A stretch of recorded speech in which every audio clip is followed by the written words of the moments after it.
Welcome to Fridays with LukeJ62895, home to video game segments, death reports, topics, and many more. Introducing your host, the man known as Luke Jeffers on YouTube, LukeJ62895.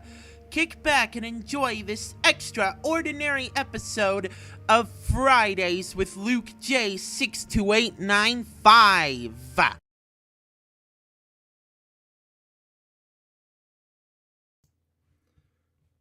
Thank you, Josh, aka DC Comics Man 2004. Hello, people. It's Luke Jerry speaking. Welcome to Fridays with Luke J62895, episode number 359. Joining me in this episode is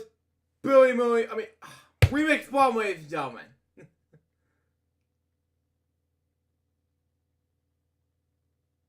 Alright. Well, first off, I'm not Billy Moody. And second of all, hi, everybody. Okay. And we're going to start off this great show because we got a buttload of topics here on today's show.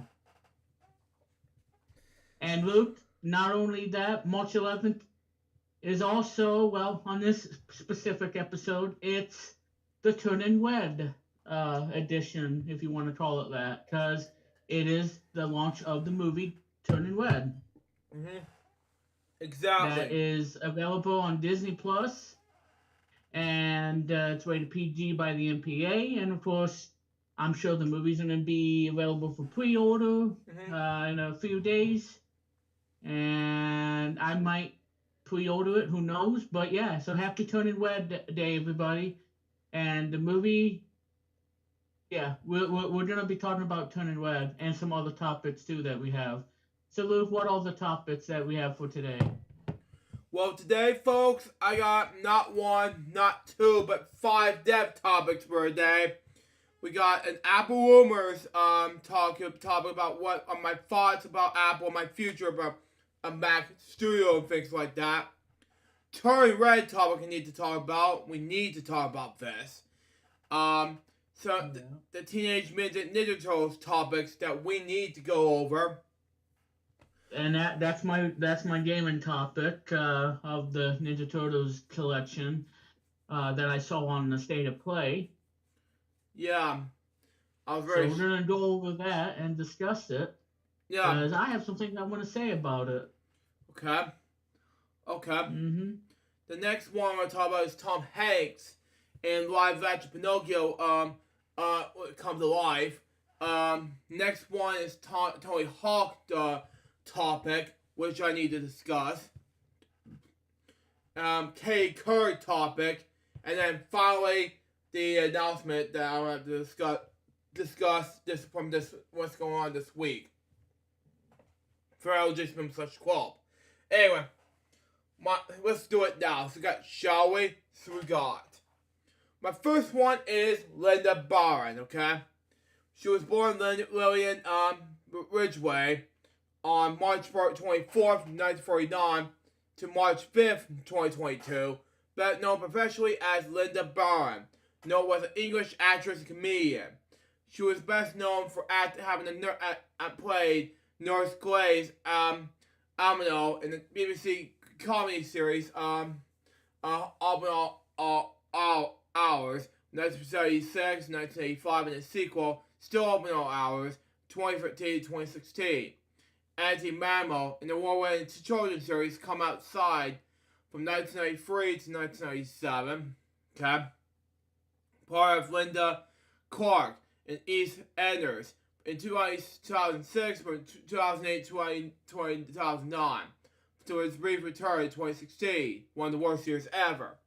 She was born in March 24th, 1949 in Amherstshire, Leicestershire. Sorry. She was originally trained as a dancer at the Royal Academy of Dance. Early in her career, she appeared in Robert Louis Fear and several West End ventures. Okay. Her career began on television, where his television roles included Smart Parts of Crossroads in 1978, Pompeo in 1970, Z-Stars in 1971, and the British horror film as the Ripper in 1971. She also appeared on television in BBC Three in 1965. A series of vein of this was a week of that was, okay? Involving some of the same performers. She was also alternated with Eddie Ross as a regular resident singer on Not So Much a Programming, No More Way of Life in 1965. Both was cast in the BBC science fiction drama series Doctor Who 3 times. She was also heard as a singer in the 1966 serial The Gunfires. She appeared in front of the cameras as Captain Rex, excuse me, I spoke anyway. 1983 serial in light, how you pronounce it, and again in 2011 in closing time as Vale, how you pronounce this word, sorry. She also best known for playing Nurse Glaze Emerald, how you pronounce it, in the BBC sitcom Open All Hours with Ronnie Barker and David Jason, which ran for 4 series in 1976, 1981 and 82, and 1985. It was Silvery voted 8th in the Britain's Best Sitcom in 2004. In the 70s and 80s, she co-starred in that TV sitcom. Oh no, it's swallowing. I can't pronounce this word. Sorry. And the BBC sitcom A Roof Over My Head with Brian Rex. Okay. She also had a small part in Minder. She played the middle-aged Template Lily Blesser in the last of the Summer Wine episode Getting Sam Home. In 1986, she had in the Pretty Party Prodigal broadcast in the SDP Legal Allowance, okay? Barron also appeared in the 1987 Christmas special of The Two Ronnies and appeared in the BBC Two comedy of series KYTV, okay? In the 90s, she played Auntie Pat in the 5 episodes of the ITV sitcom series, The Upper Hand, 1992 to 1993. She then went on to star in the children's television series Come Outside, 1993 and 1997, played Auntie Mabel, an everyday woman living in a Budgewell set in Dedham, who flew around in the various adventures of a spy airplane with her dog Pippin, educating children on how things are created and where they were come by visiting some various factories and farms, and even talking with wildlife and zoos. Okay, in '97, but she played the minor part of Rance Turnbull. Okay, in Conan Street and took guest roles during Ladies 98, Miss Bray, Mysteries 98, same year, Sunburn 99, Cherub 99, and Goodnight Sweetheart in the same year. Okay? She also continued to work regularly on television and the stage in 2000s. Okay? With credits including Fat Friends in 2005, The Bill in 2000, Doctors in 2000, 2006, 2010, 2011, and 2014, Pete Prentice in 2011, Hopefully City 2002, 2006, Down to Earth in 2005, Rome the same year, and Cassidy in 2009. Custody, something like that. Excuse me, I misspoke. Anyway. She briefly appeared in the BBC One soap opera, Eve Ayers 2006, as Linda Clark, the mother of Jane Beale, and Beale, I pronounced his last name. Sorry, her last name. Excuse me, I misspoke. Anyway. In September 2008, it was announced that Byron would be returned to EastEnders. She appeared regularly in the series from November 2008 to February 2009. In April 2016, it is announced that Byron will return to EastEnders once again alongside John Partridge. She appeared on screen in May and June 2016. In August 2010, She also appeared in an episode of Actress Crystal Marble on ITV. In September 2010, she also appeared in a one-off television drama, The World Connection Street, on BBC Sport, which took look back the early days of British television soap opera. Coronation Street, okay? Byron played to portray actress Violet, of course, excuse me, anyway. Who played Anna Starbos in the soap. Wow. She also nominated for the 2011 British Academy Television Award for Best Supporting Actress as well, okay? On December 26, 2013, she inspired a role in the special one-off episode Open on All Hours on BBC One, entitled Still Open All Hours, okay? It was watched by 12.23 million viewers, almost a 40% share in audience figures of Boxing Day. Wow. The following day, she took part of the Open All Hours celebration, a program that looked back in the sitcom. Okay, following the success of the Christmas episode, the cast made a full series, which made on December 26, 2014. That followed by the same second series on December 2015, a third series on December 2016, but Bear was unable to return because of her commitments. She did not appear in the fourth series, and was believed that she quit the show immediately. In December 2016, Bear made a guest appearance at the Christmas special of Citizen Con, and in January 2017, she appeared in the episode of Father Brown, who has become her final television appearance. Wow. In film, her film appearances including roles of The Small World of Small Sammy Lee, 1963, Hot Millions, 1968, Mrs. Brown, You Got a Lovely Daughter in the same year. I can't pronounce these words in the movies, but anyway. In 1969, I have forgotten Mercy, Humpy, and Find True Happiness. Yeah, that's the new words I'm referring to. Anyway, in 1969, Timothy Jones, 1973, in the Hammer film, Hans the Ripper in 1971. Okay? As an ill-followed prostitute, okay? She also appeared in the Barbara Steinfeld film, Yeti in 1983, Carried Out Columbus in 1992, Call Break in 2005, Scoop in 2006, directed by Allen. Stage. In 1987, Barry starred in the London production of the musical Follies at the Scottsbury Theatre. In 2007, she starred Orlando Bloom, wow, and Tim Haley in the stage version of Celebration, okay? In June 2009, I missed one of the years wrong. Anyway, she appeared in the Mender's Chocolate Factory in a production of Rugby, I can't pronounce this word, sorry, by Ben Travers, okay?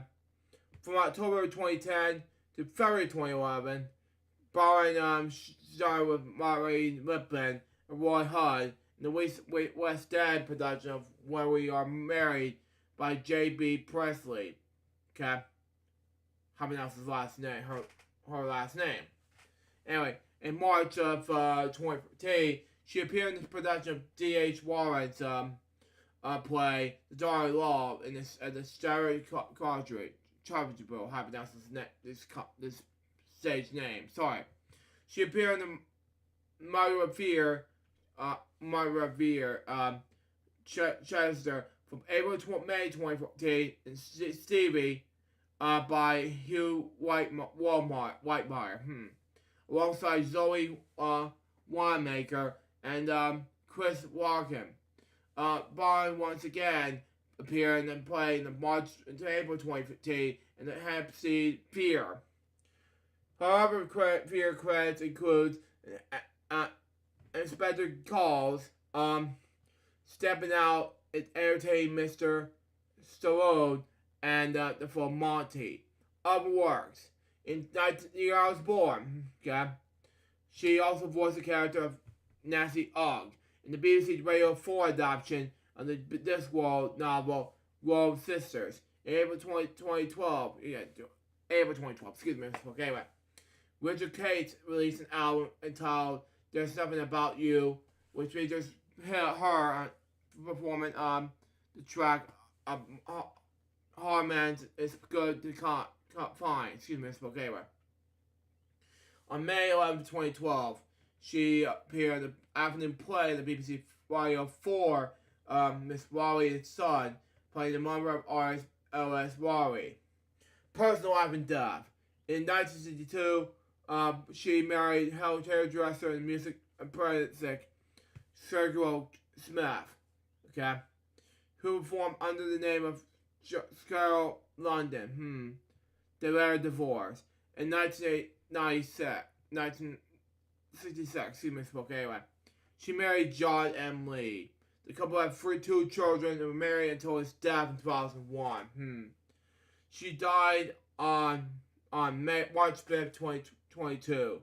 She was 82 years old. Numerous actors paid tribute to her, including John Barrage, Melissa Lowry, Sally Lindsay, and Alan Way. The official Twitter accounts of CBBC's and EastEnders also post tributes to Barron, and a short tribute to Barron aired as a part of one show in the evening of March 7th, which is already this week, that is. My next death topic has to do with Roy Winston. Now, he was born Roy Charles Winston, September 15th, 1940 to March 5th, 2022. He was an American professional football player for Washington, anyway. And our service part of the storms now in the Alco area. Wow, it's just sad, no. Anyway, I just feel like horrible right now at this point. I think we won't be able to make it today, but there's probably more service thunderstorms and parts of tonight ahead towards tomorrow. Yeah, Billy. If you watch this, Billy, right now, I just felt worried. Yeah, Billy. I have to somehow. Yeah, remix. I have to say. Think about probably, doing this because the co-host is not going to make it today. Sorry. Anyway. Because of what happened, you know what I mean? I have to go back because this is maybe difficulties on my end. Anyway. It's just terrible, you know what I mean? Anyway, there we go. 1 second, I got difficulties, never mind.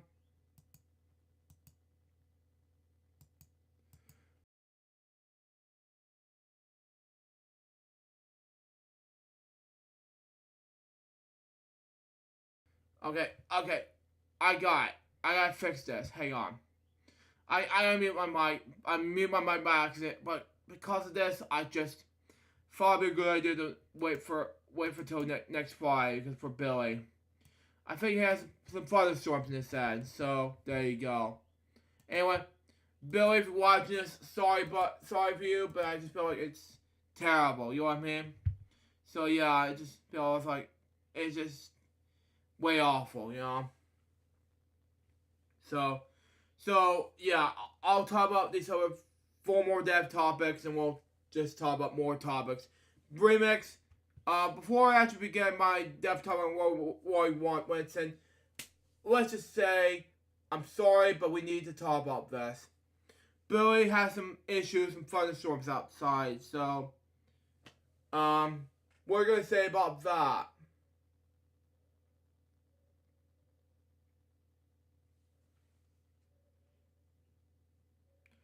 I don't know if he's going to answer me or not, but we're just going to need to continue on, but we'll see what happens. Anyway, he was an American professional football player. He said plays 15th season as a linebacker in the National Football League, NFL, in the Minnesota Vikings, okay? He was born on September 15th, 1940 in Baton Rouge, Louisiana, okay? He graduated from Louisiana State University, okay?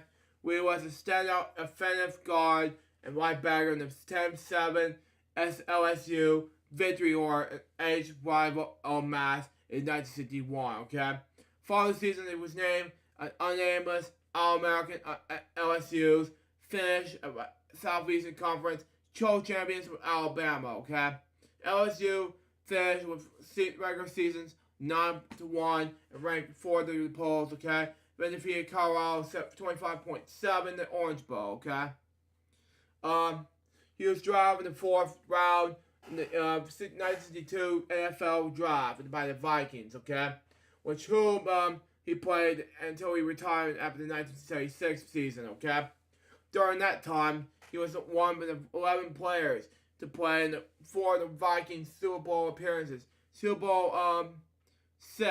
If it's 6, it's gonna be good enough. Not, yeah, it's probably the 8th. I don't know.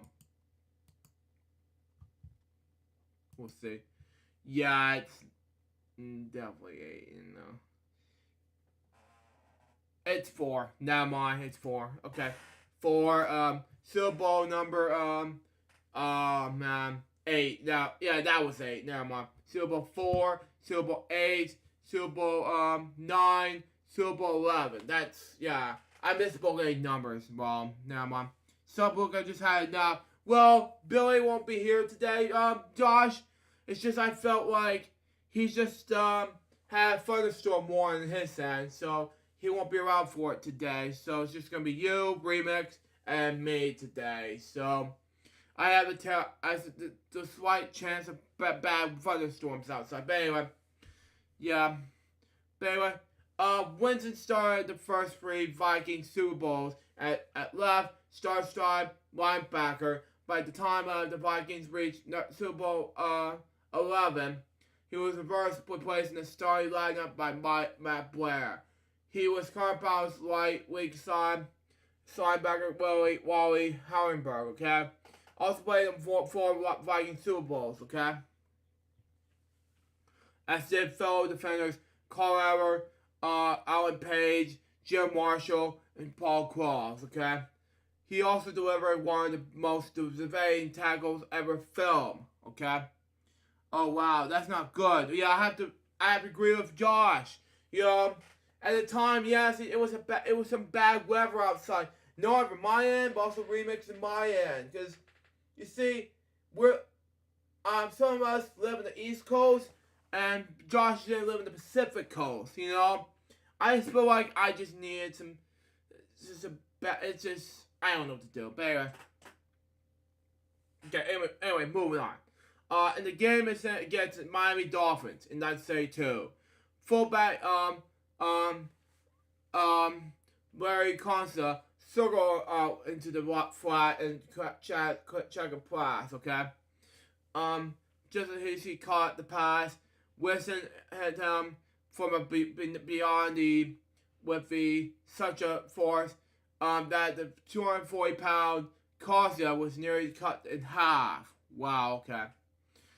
The tackle was so graceful, happy announced it. It was shown us on Tonight's Show. He was dropped out of the ball and rolled the field in agony.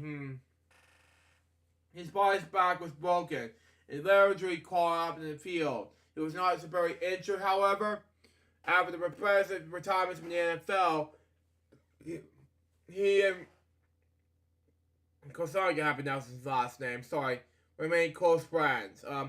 He invited Wilson to be his guest, and when he was inducted in the Pro Football Hall of Fame. In 1936, Winston was inducted in the LSU Hall of Fame. In 1991, put into the Louisiana Sports Hall of Fame in Natchitoches. He died on March 5th, 2022. He was 81 years old. Now for my next step topic, it has to do with Johnny Greer, excuse me, misspoke. Anyway, he goes by the name of Johnny Greer. April 16th, 1947 to March 8th, 2022. He was an American football official for 23 years in the National Football League, NFL for short, from 1981 to 2004. He began his NFL as a field judge, before becoming the first African American referee in the history of NFL with the start of 1988's NFL season. Greer offered in one Super Bowl number 22, excuse me, but anyway. Born April 16th, 1947, Charlotte, North Carolina. Anyway,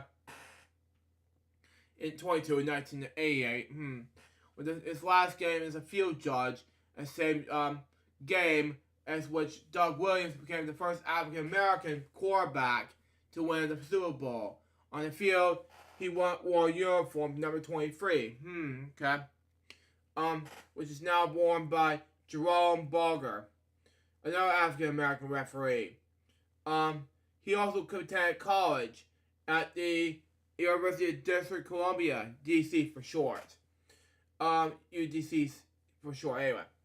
He began officiating college football in age 18 and started high school football official in 1965. Later moved to college football in 1972, officially to the NFL in 1981. And then he died after a year for the referee. He also had coaching to be on Art Shell, okay?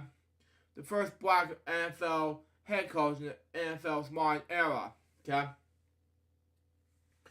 He first served as an operations supervisor for the NFL previously, as supervisor of football officials in the Mid-Eastern Athlete Conference, MEAC for short. His career ended apparently during the 2004 NFL season, which he was forced to retire due to a leg injury suffered during a series of games. He was replaced by a back judge under his crew, Scott Green, who was previously experienced as a referee in the NFL Europe. Wow, okay. He's later served as the officiating supervisor for NFL and previously as supervisor for football officials for the Mid-Eastern Athletic Conference, AMESAC for short. He died on March 8th, 2022. He was 74 years old. Now, my next dev topic, this will be the first of the special dev topics I need to read, okay? It has to do with Emilio Delago, okay? I have to talk about this, okay? He was born, Emilio Delago. He was best known as Weez from Sesame Street. He was a Mexican-American television, film and stage actor, voice artist and singer, best known for this role as Weez, the figure shop owner on the children's television work series Sesame Street, my childhood favorite. Anyway, Delago, and remix excluded. Anyway, Delago joined the cast in Sesame Street in the started the third season in 1971, and Emilio told his contract was now not renewed in 2016. As part of the Sesame Workshop's return of the series, although Sesame Workshop was later announced that he was there to be talking to bring him back. Following his departure, the workshop stated that Delago will continue to be present them as public events. Delago also appeared as Louise in the television special Sesame Street's 50th anniversary celebration. He began his professional career in Los Angeles in 1968. Delago lived in New York City with his wife Carol, and also served as one of the directors of Bayard Rustin Center for Social Justice and LGBTQIA Safe Place Community Advocacy Center, an educational bridge dedicated to honoring Bayard Rustin, throughout the mission of good works. He was released from Sesame Street, but I have to talk about it during bedtime stories tonight. He was born in California on May 8th, 1940. He was raised by his grandparents' house in Mexico, and by his poor extended family. As a citizen of the United States, he was walked daily attending the public school in Carlsbad, okay? He began working odd jobs as a 10-year-old and his uncle's bicycle shop as a 12-year-old. Okay? His family moved to Greendale, California, when he was a teenager.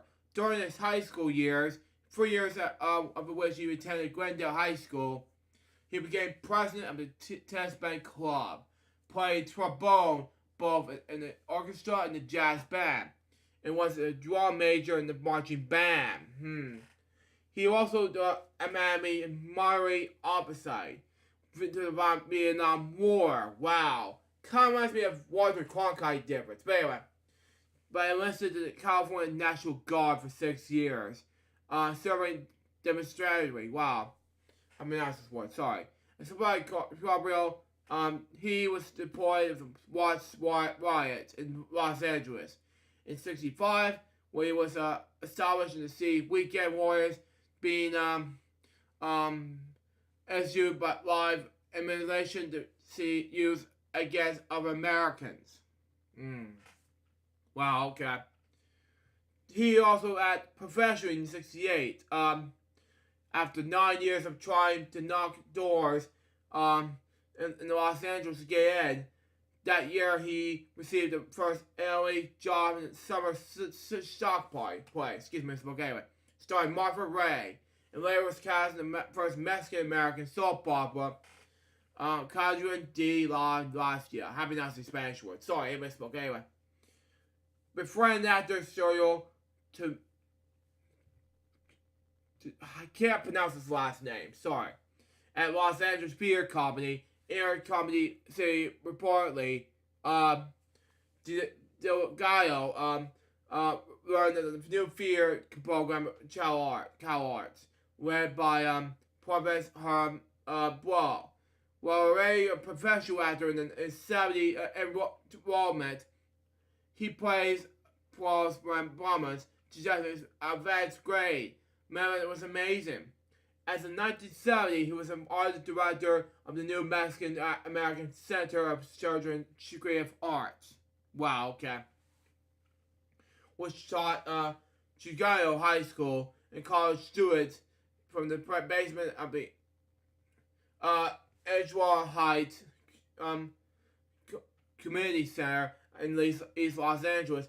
Diego told the Los Angeles Times, "We are 100% positive in our approach, and we're promising that I believe that our kids will come away thinking about themselves, and as always, nothing is going to stop us from attending in American society." Diego is guest role in the October 1970 episode of The Storefront Warriors, before being cast as series regular in Angie's Garage in November 1970. The new children's series focused on the new celebrity Mexican-American children. Wow, he was both a singer-guitarist. He specialized as Sesame Street producers discovered him throughout the series. Wow, Diego was able to do voiceover work, both with and without an accent. In the early years of Sesame Street, during the 1970s and late 80s, the America's popularity of Sesame Street created a balance of groups of auditions, provided input and criticism in the second season. There's a lot of it, but anyway. During the season, the program attempted to teach Spanish to children who mother tongue was English, which I speak English, by the way, not Spanish. Sorry. Producer John Stowe told the Pittsburgh Press that the absences were a disaster. It took from as best, and John Jackson now says worse. Now, for that time, I saw Miguel in the episode of Sesame Street one time. I saw on YouTube one time. I don't know who this is portrayed by, but he was awful. I talked about this, but I never heard this character before. I haven't seen it in years, but that's just me. Anyway, for the first season, the show rewarded their fair efforts, and Puerto Ricans and Coronados and creating new Spanish segments. Wow. 7 new cast members were at the start of this new season, including him, Pablo Gomez, which he is part of, by the way. When we go up in the new tab, he's still alive with us. Yeah, he is. Which, by the way, in Sesame Street, let me check it out in my wiki. he is part of the second season as Antonio, okay? He was also divorced. He also did part of the auditions with the late Wall Julia, who played Raphael, and Sonia Mazzano, who did Maria. He was still enrolled at Cal Arts as of casting. His character Louise ran the fix-it shop and repair service on Sesame Street alongside the late Julius Raphael. Okay? The character has been described as the athletes and the Mexican and Latino stereotypes that proliferate television at that time. He was also an honest, upstanding, hardworking, and valuable person. He expected the role to last 1 or 2 seasons, but he was joined to series live events by at least 1972, when he performed with the Jackson Symphony Orchestra. He was named the controller of the Children's Television Workshop Budget Task Force and sent across the country to meet with groups. Okay? The episode was told by leading to further updates of content of season 4. It was common in 1972 that the series didn't teach Spanish at all. We teach them to speak Spanish. He is believed to have played the same role in United States television longer than other Mexican American actor, according to Cal Arts. Later season on Sesame Street, 1988 to 2016. During Sesame Street's 19th season, first aired in 1988, his character Luis became engaged to Mary Maria, played by Sonia Mazzano. According to the Gallo, to today there are fans out there who are wanting to believe that Luis and Maria's wedding episode in 1988, which I've seen before. I have saw all of it about the episode. I love it so much. Anyway, was real. But the fact of the matter is, it was just a terrific acting. And I'm so sorry for the late Northern Conway, but it's just, you know what? It just terrifies me.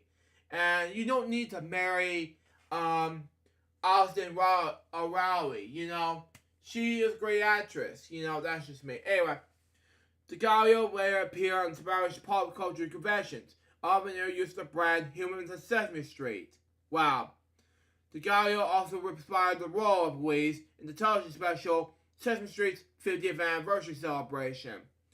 He also performed in the live shows throughout his Sesame Street career, singing the songs of Sesame Street and entertaining thousands of children and their families, okay? On Sesame Street, his character Louise, also, along with the late Julia, as Raphael, the previous human auditions for the original cast. Louise was a handyman and is an inspired writer who debuted in the show in 1971, similarly with the late Julia as Raphael. Together, they originally ran as an R fix-it shop until he left the show after 1 season. And Louise ran the fix-it shop alone from then on. In season 19, Louise fell in love with Maria, performed by Sonia Mazzano, and married her. The characters Louise and Maria fought viewers about explaining culture and language throughout the shared run of the show. Okay. Initial roles. Okay.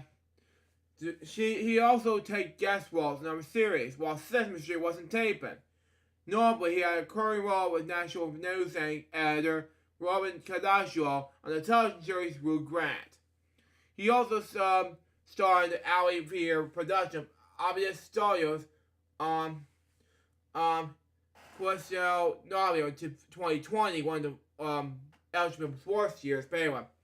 A national cardio adoption of Don Quaye happened now this war. But anyway, in Los Angeles, he was a comedy member of the Inner Cut City Rap, okay?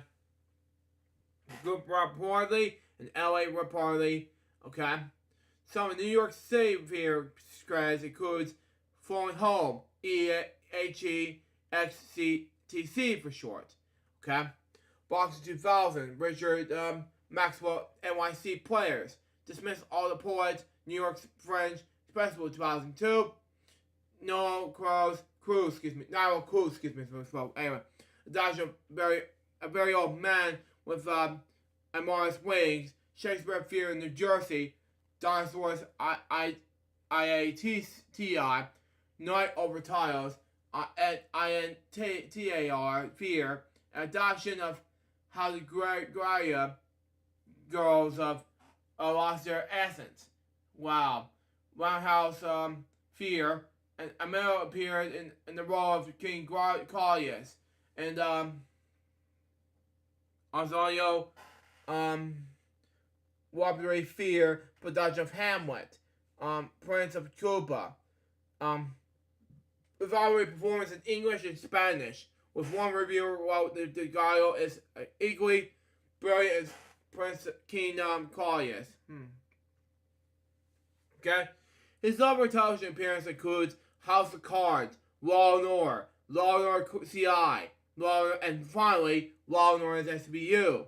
He is also a regular cast member of Luke Grant, and a short-lived Barnaby to the Wild. Anyway. He's also appeared in episodes of Police Story, Hawaii 5-0, and Quincy M.E. Okay? Okay, I just misspoke. Anyway. He is also creative upstairs was a singer and recorder of the band Pink Murray. He performed in the band as Curry Hall and Town Hall in New York City. The Hollywood Ball in Los Angeles and Wellington, Washington, Charlie STE, or whatever pronounces it was sweet.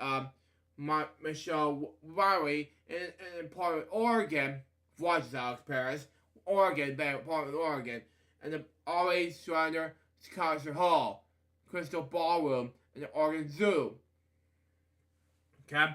He appears in his album, Spun in the Grass, which he recorded the song Sing, a duet with Glenna Forbes. Okay? His personal life was he had his son, Album. For the previous marriage, he was married to a subsequent wife, Carol, from CA 1989. Together they have one daughter, Lauren. His voice was described as gravelly and sonorous, his walls precise and deliberate, how to pronounce this word. My dad does the same thing, watches that, but anyway. In 2020, he was diagnosed with multiple myeloma. He died from the disease in his home in New York City on yesterday. He was 81 years old. My last death topic has to do with Bobby Nelson.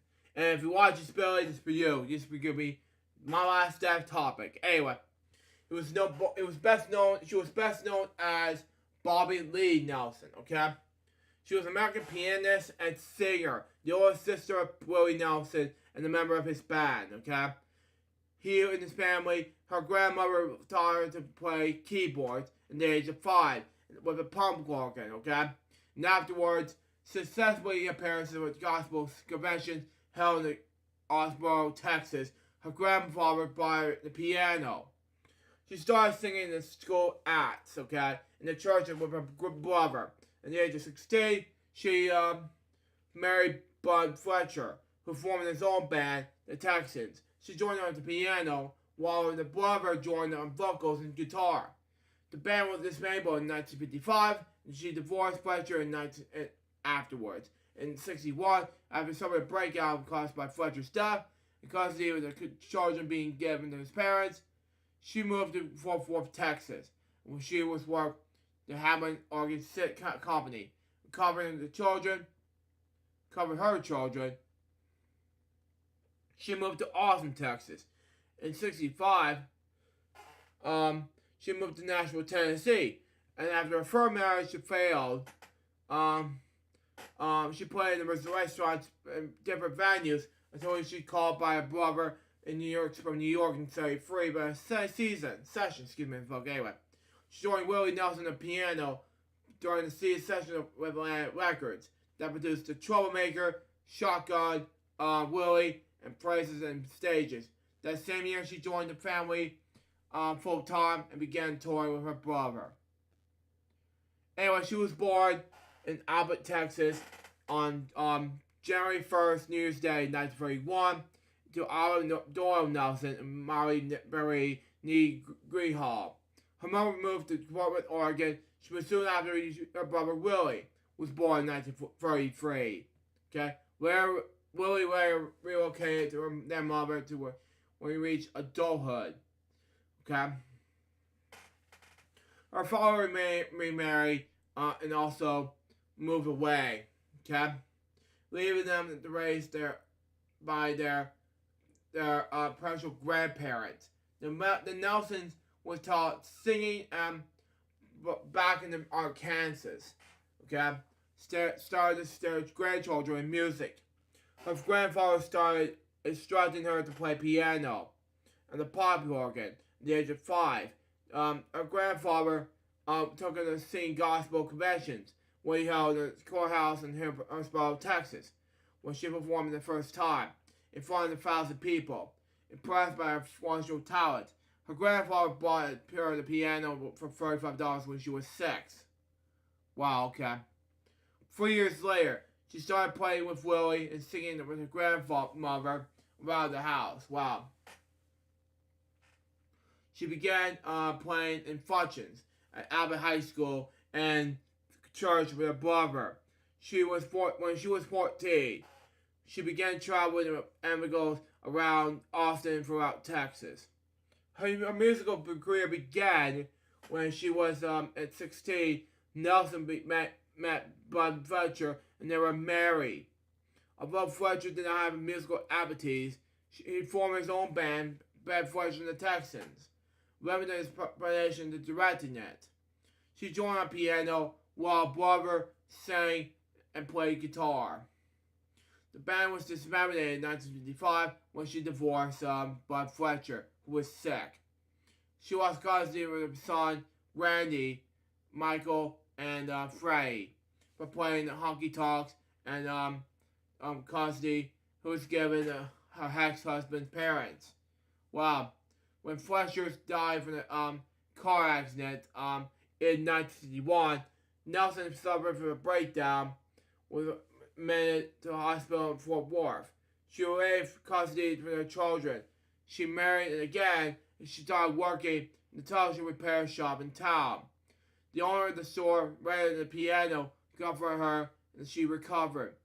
She began working at an organ company. This demonstration, and selling their products. She was restored in the custody of her sons and moved to Austin, Texas. In 1965, after the Spurs marriage failed, she visited Nashville, where her brother was working in a music career. She played at different restaurants and other venues until her brother called her in New York and set her free. When he was recording with Atlantic Records, she joined Willie on piano for recordings, okay? When eventually recorded the albums, The Troublemaker, Shotgun Willie, and Places and Stages.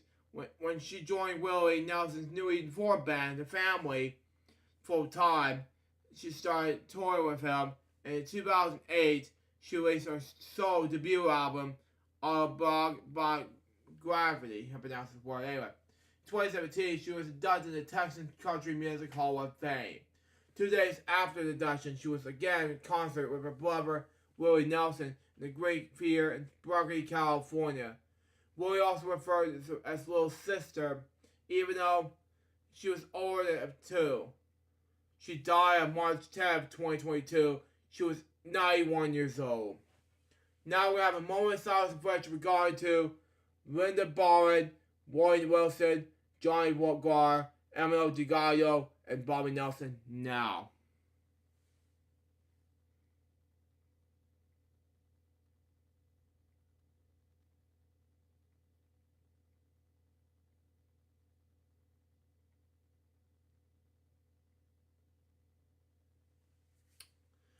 Thank you. Recipe C5. And I got my next topic has to do with our thoughts about Apple and anything about Apple announced last Wednesday. Anyway, it has to be good, okay? Yes, last Wednesday, it's not last Wednesday. Last Tuesday, excuse me. Last Tuesday's last peak performance event was more exciting that we were eventually thought there would be with Apple's ability of Mac Studio machine and Studio Display along with 5G of the iPhone SE with A15 chip and the M1 iPad Air with 5G chip, okay? Now, it took Apple an hour to go over all of today's announcements, but we summarized all the new products details in a quick 7-minute video, which I'm not going to explain during the FWO episode. But anyway, below we should round up all the coverage today so you won't miss anything, which I will talk about. Just talk about just the just the top parts below, and that'll be it. Anyway, and then other news, we're gonna read some of these. But anyway, Mac Studio, which I'll talk about some links. But anyway, Apple announced powerful Mac Studio with comparison studio display. Mac Studio display is now live. Complete Apple Studio package with iOS and Mac Studio Studio display, and accessories now cost $11. Oh my god! Wow, it's gonna be a lot of money. I gotta save too much money for that. Anyway, Studio display is gonna be visually available for $1,599, 27-inch, 5K Studio display, and virtual monitor. Studio display add-on. Okay. Height and bench adjustable extended cost of an extra $400. Narrow texture glass, it's $300. Okay. M1 Ultra, okay. Apple announced M1 Ultra chip with 20-core CPU with up to 64-core CPU and support for 128 gigabytes of memory, okay. M1 Ultra chip supports up to 5 virtual displays, okay. M1 Ultra CPU is 60% faster than the 28-core Mac Pro, okay? GPU is 8% faster than the highest end Radeon Pro.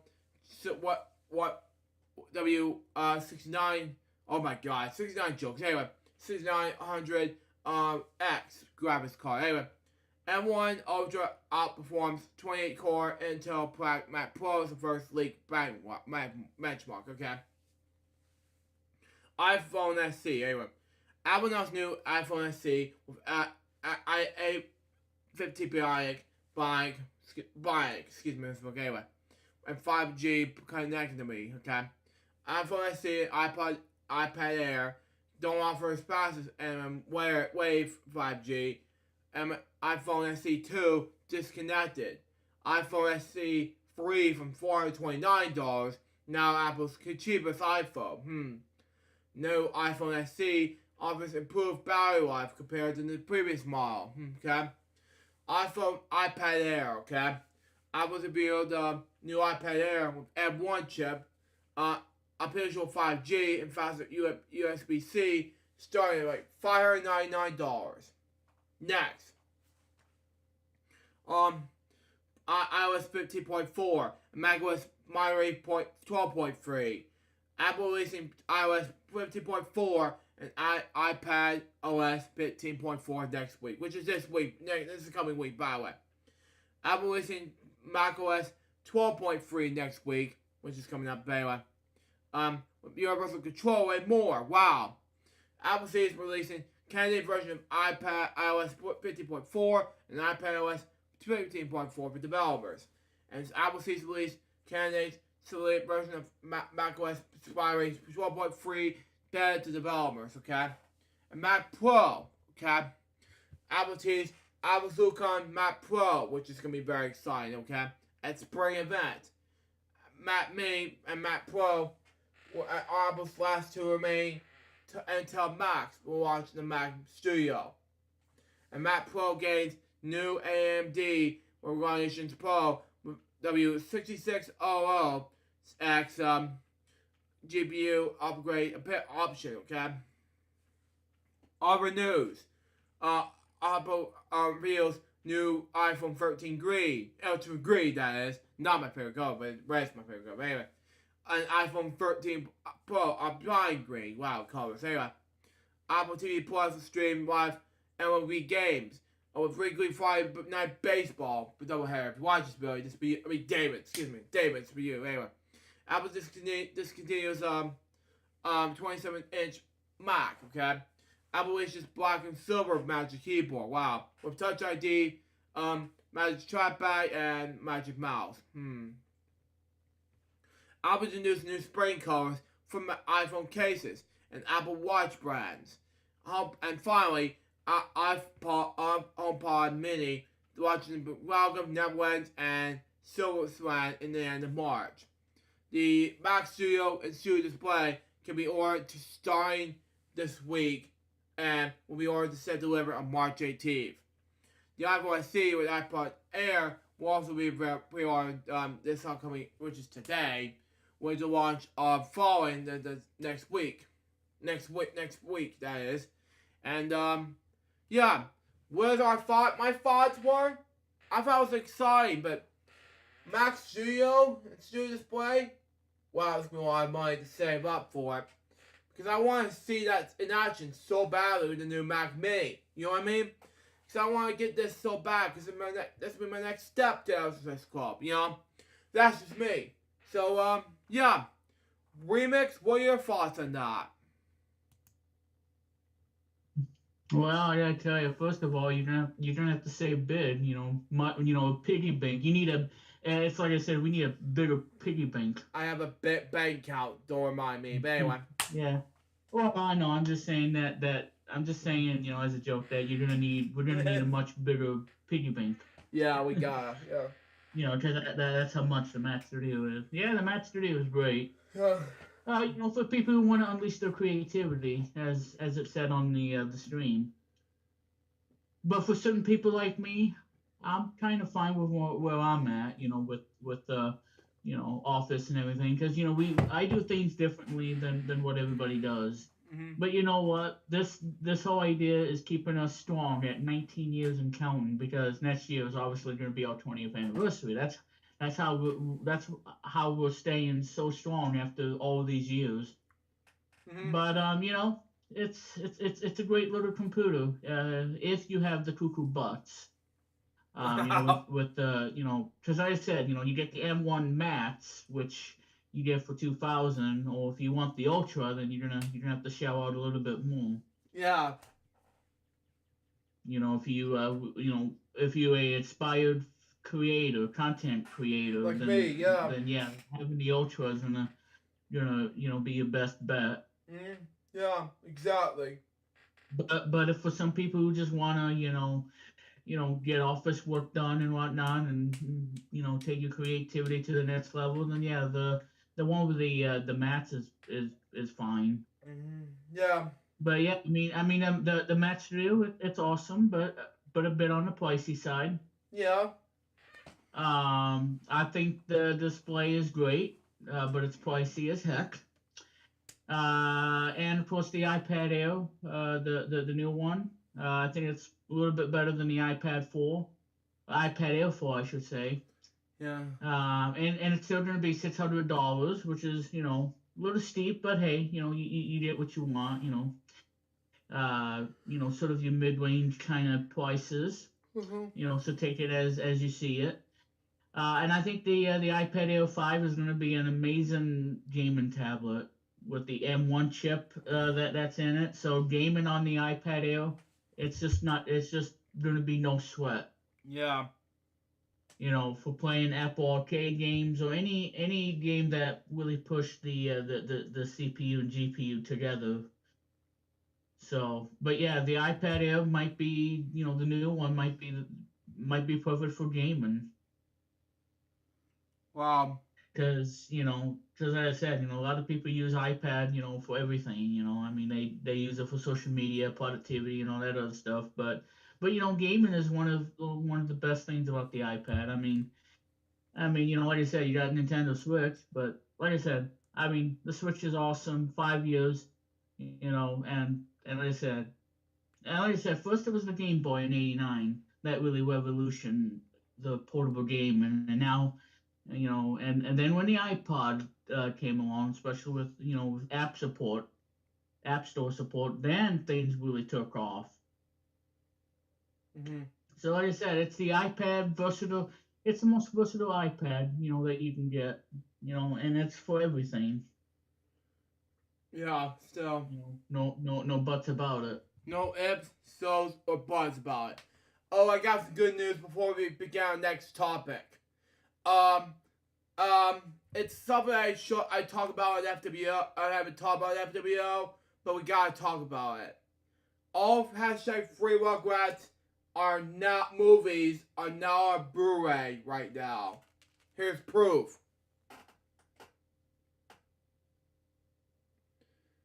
And it's, Okay. yeah, you can see it's rotated, so I think it's proof. There you go. And if it's not, then then we wouldn't show it to you guys. But yeah, and of course I gotta tell you the iPhone 13 that color green, it's really nice. To match the logo and whatnot. Mm-hmm. Yeah. So it's a nice looking color. So yeah, this was a great event. It was just only like an hour. I think. Well, I don't know what they should have probably talked about. Well, we probably won't see it till later on this year. Which I have to react to on those React special events. Be lookout for it, folks. Especially the new iPad. Because we want a new iPad. Like as I said, the iPad 9 is wonderful. I mean, and I think I just accidentally crushed them with the cookies. But anyway, like I said, the iPad 9 is still a great little tablet for $330. But hey, I mean, who knows? We might see an iPad 10 at some point down the road. Still. So yeah, it was great. I enjoyed it and I watched it and I even tweeted a little bit. I tweeted, I posted on social media about the Mac Studio. Yeah, my thoughts. So, but yeah, it was a great event. You can see LJPCBM Reacts episode or special if you will. Special event that is not Cal's an episode. On Internet Archive. Yeah, link will be in the description below. Don't know about YouTube. Episode. Yeah, because of copyright reasons. No. Okay. Well, either way. Yeah, go check it out. Alright, well, anyway, that's the whole Apple topic. But anyway, what is next on the list? My next topic has to do with Turning Red. And we need to talk about this remix, because this is my next topic. Anyway. Anyway. Yeah, and of course, March 11th is the movie when it launched on Disney Plus. Anyway. On Disney Plus, and also Embrace the Panda, which is a 48-minute documentary of the film as well. So they're both on Disney Plus. Yeah. And of course, the soundtrack is available, and there's also an audiobook edition. So Turning Red is out right now on Disney Plus, and it's part of the subscription, so it's not Premier Access. So that's good. No. So that means you watch it with a subscription. Good. And we will keep you posted. We'll keep you guys posted on Cartoon Explosion Discord server on when the film will be out on pre-order. Okay. But it's too early because the movie just came out today. So like I said, keep it locked to Cartoon Explosion, everybody. We'll keep you posted. We won't hang you out in the cold, in the snow, or in the snow angels kind of thing. Or have Mr. Bucket come after you in the traffic. Oh God, help me. Anyway, with that thought joke out of the way, let's talk about Turning Red and why I'm so excited. Well, Yeah, and that was repeated for my FWO, my Crazy Bunch web show episode. But anyway. Continue. Okay. Well, like I said, I'm looking forward to this movie. And this is the 25th Pixar movie overall, and it's actually, I believe, it's one of the first to be directed by a female. Yeah. And that is a huge milestone. Wow. And I think Pete Docter is the executive producer of the film. He is, yeah. You know, because Pete Docter, he knows what he's doing. He knows what he's doing, yeah. Especially the fact that he's great taking the place of, taking the place over John Lasseter. Yeah, the director of Toy Story, which is my favorite movies of all time, and Bugs Life. Yeah, it's a great movie. I want to see 4 because I know that I saw 4 in theaters, like twice. Yeah, because someone one plays a Blu-ray big copy role. and one in the theater. And I did saw both things. One is a Forky Asked a Question, and there was a short film called Lamplight. That was it. Well, as I was saying, the Toy Story 4 has a big protagonist. She was hardly in the third one, though she was a cameo. She had a cameo, yeah. But she plays a big role in Toy Story 4. She did. And I gotta tell you, her new outfit that was on that movie, my God, so hot, so sexy. Anyway, let's move on. But yeah, and it's true, folks. Okay. And if you disagree, then you both have a problem. Yeah, a problem. And to say, it's like go outside and ice skate in a 30 below weather. All right. If you disagree, all right. If you disagree, and so she is hot, all right. No pun intended. Yeah, no pun intended. But anyway. Yeah, so Turning Red. Haven't seen it yet, and like I said, no spoilers. Won't give out any spoilers, everybody. So I'm looking forward to it. And like I said, if I enjoy the movie, you know what I'm gonna do. And that is, I want to, but like I said, because we got things we gotta do. But I would, like I said, pre-order the movie on iTunes. Exactly. Yeah. So there you go. Like I said, if you have Disney Plus, go check it out.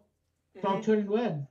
And it's rated PG by the MPA. You guys know that. And and it's free, so you can watch it as part of the subscription. No premium access. No premium access. Which is good.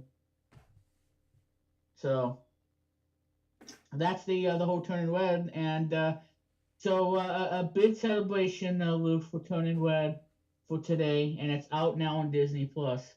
Go check it out. Go check it out, folks. You won't be disappointed.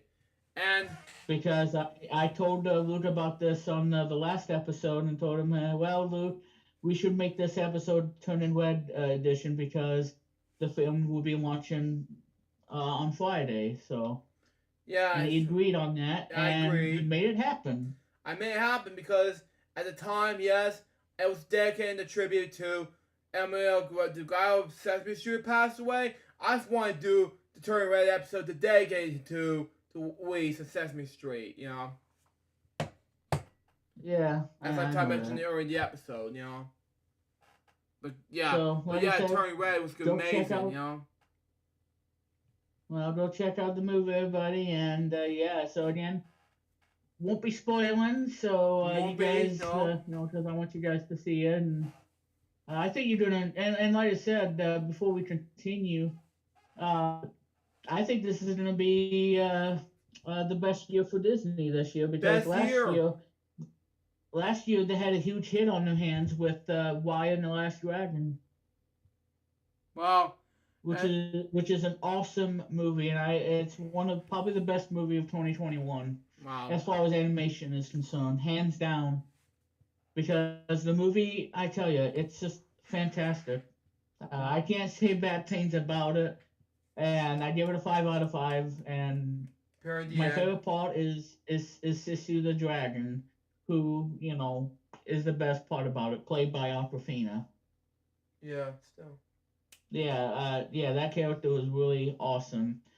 And especially at the very end of the film, uh, there's that one scene that I absolutely love in the movie, and it's where they reunited together with the hugs and all. Which And I that's don't my want to spoil favorite part anything, but of that's the just me. entire movie. I love it. I have the DVD copy, but I It's didn't so see it yet. breathtaking, and it'll look better in 4K and Blu-ray, obviously. Yeah. No pun intended. I've never seen Luca yet. I haven't seen. Luke is pretty good. Yeah. So anyway, But I'll say too much before about we these movies yet. get to the next topic, I gotta send. I was gonna say send Billy this, but Luke is not Billy. Ah! Yeah. Earlier in the episode, folks, I know. I said Billy movie I'm gonna make a to mess remix. today. I did a mess as well today, folks, in this episode, but God help me. Anyway. Yeah. Don't forget to clean it up after today's show, otherwise we may not be here for 360. Oh God, help me. Yeah, it's just one of those fault jokes, everybody. I wish. I mean, you know, what can I say? What can I say? What can I say, folks? Well, as soon as I get Discord, yeah, I know.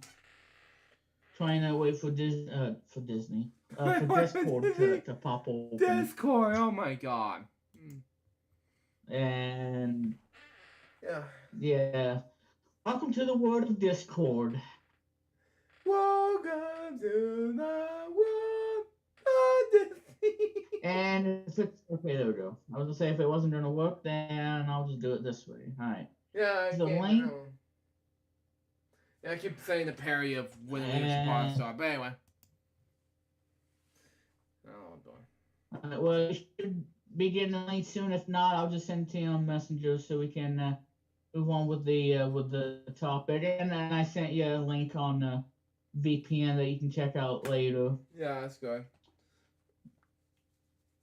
Because like I said, folks, VPN. There should be no excuse to have VPN on your computer. Which, by the way, I have on your devices. Which is a good thing. So no excuses, everybody. No excuses. You need VPN. Anyway, I sent you the link so you can show everybody something awesome on Rotten Tomatoes. No, when I say awesome, I mean stupendous, like Barney said, Yeah. And to be honest, happy birthday to George Gray! Yeah, I was gonna talk about this, but well. I forgot about him. Yeah. Well, anyway. Anyway, I'm gonna click on this. And I even posted. Yeah, Luke.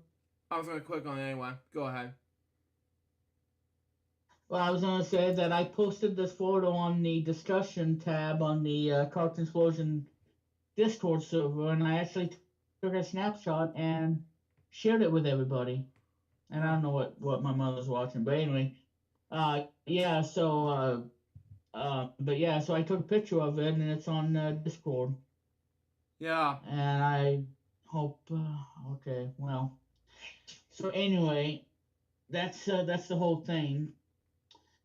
And hopefully this microphone doesn't pick up the phone. Well, I did tell her I was going to be on the show today, so. Yeah.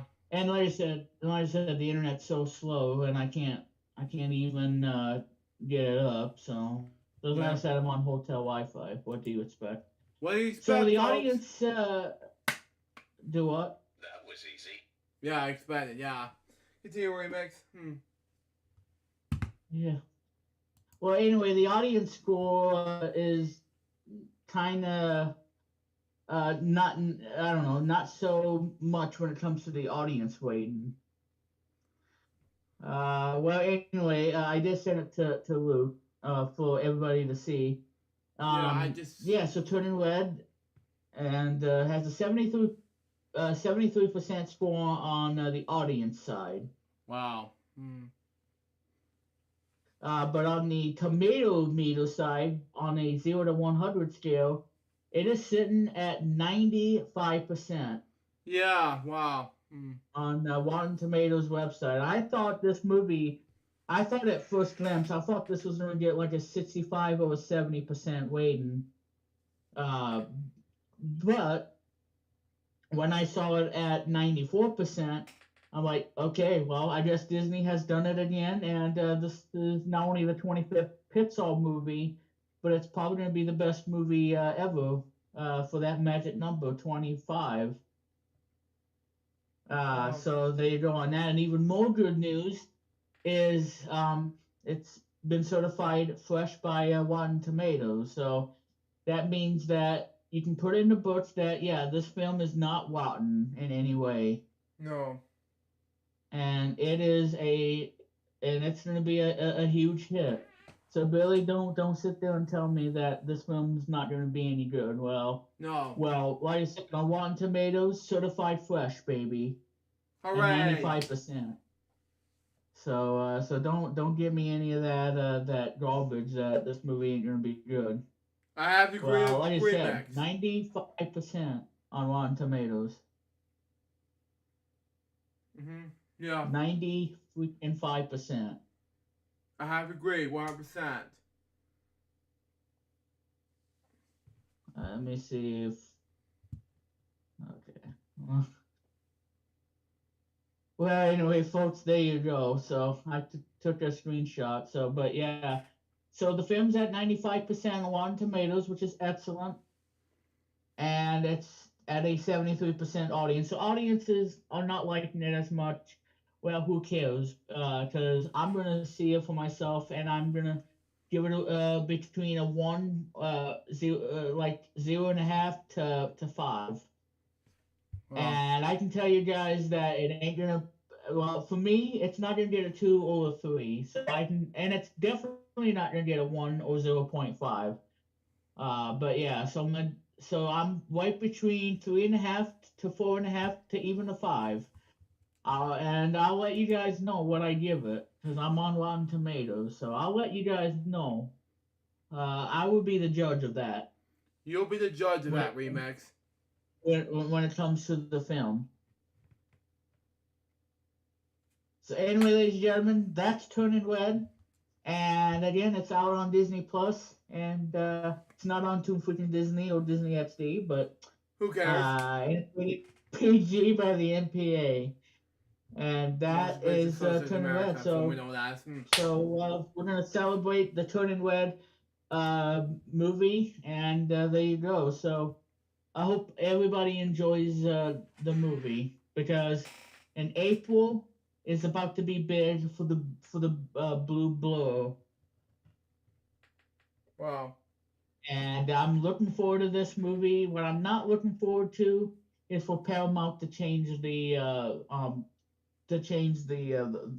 thing, the logo or the new thing, because I just like it where it was, but I think they kind of ruined it. But anyway, What kind? that's for a whole different time.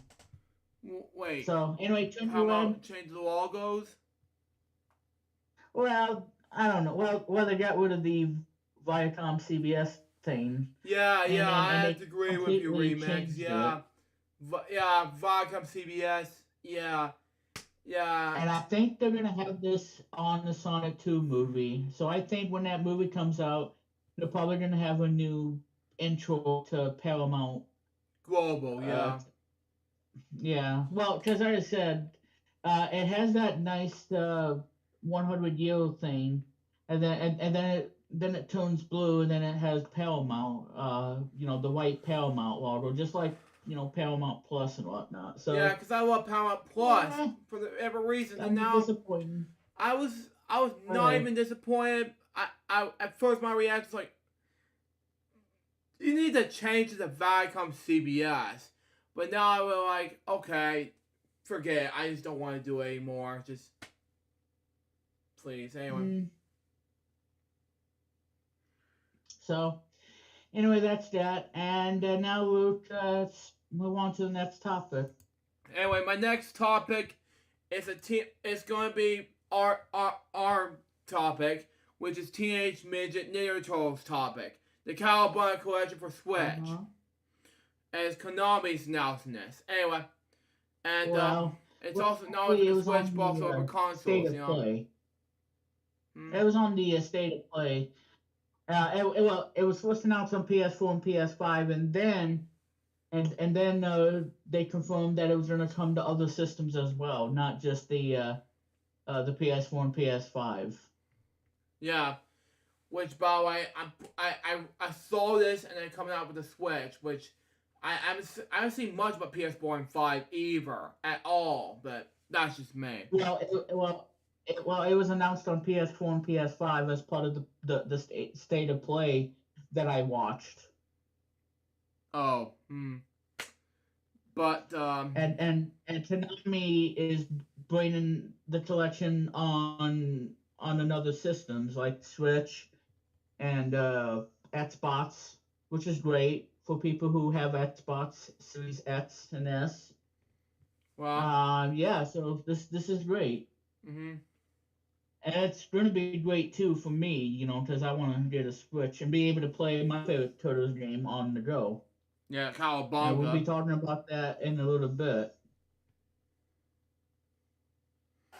And there are 2 arcade games and several NES games are formed, by the way.